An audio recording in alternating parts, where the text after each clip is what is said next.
लीगी कायद नवाज शरीफ ने वज़ीर-ए-आज़म के लिए शहबाज शरीफ के नाम का ऐलान कर दिया। पार्लिमानी पार्टी के इजलास में कहा, तब्दीली का दावा करने वालों ने मुल्क का बेड़ा गर्क कर दिया। पाकिस्तान मजीद किसी तजुर्बे का मुतहम्मिल नहीं हो सकता। शहबाज शरीफ भी बोले, 9 मई वाले मुल्क को दिवालिया करके गए। पाकिस्तान को वापस अपने पांव पर खड़ा करने के लिए सख्त मेहनत करना पड़ेगी। मजीद जान लेते हैं समा के नुमाइंदा खुसूसी उस्मान खान हमारे साथ मौजूद हैं।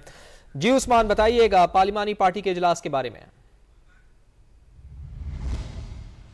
जी बिल्कुल, कौमी असम्बली के इजलास से एक रोज़ पहले ही ये पार्लिमानी पार्टी का इजलास बुलाया गया था, जिसमें मुस्लिम लीग नून के कायद नवाज शरीफ ने अपनी आइंदा की हिकमत अमली क्या होगी वो पार्लिमानी अरकान के सामने रख दी। और वाज़े तौर पर दो अनाउंसमेंट जो है वो बाज़ाब्ता तौर पर की गई है। एक तो वज़ीर आज़म के लिए जो नामज़द किया गया था शहबाज शरीफ को, उनका नाम पार्लिमानी पार्टी के सामने रखा गया, जिसकी बाज़ाब्ता तौर पर तौसीक की गई। और दूसरा अहम ओहदा था स्पीकर कौमी असम्बली का, तो उसके लिए भी अयाज सादिक का नाम जो है वो पार्लिमानी पार्टी के सामने रखा और उसमें बाज़ाब्ता तौर पर तौसीक कर दी गई है। और जो नवाज शरीफ थे उन्होंने भी इज़हार ख्याल किया इस इजलास से, और जो माजी के कारनामे थे वो गिनवाए गए मुस्लिम लीग नून की हुकूमत के, और आइंदा की हिकमत अमली जो है उसके ऊपर भी तफसीली मुशावरत की। और वज़ीर-ए-आज़म नामज़द वज़ीर-ए-आज़म शहबाज शरीफ की जानिब से भी इज़हार ख्याल किया गया, और उनकी जानिब से कहना था कि आइंदा के लिए हम सबको मिलकर बहुत मेहनत करना होगी इस मुल्क को गर्दाब और मसाइल से निकालने के लिए। और उसके लिए जो मुस्लिम लीग नून ने पहले जिस तरीके से कौम की खिदमत का एजेंडे के ऊपर अमल किया था, आइंदा भी उसी एजेंडे के ऊपर अमल पैरा होंगे। अब चूँकि अब से कुछ देर बाद बाज़ाब्ता तौर पर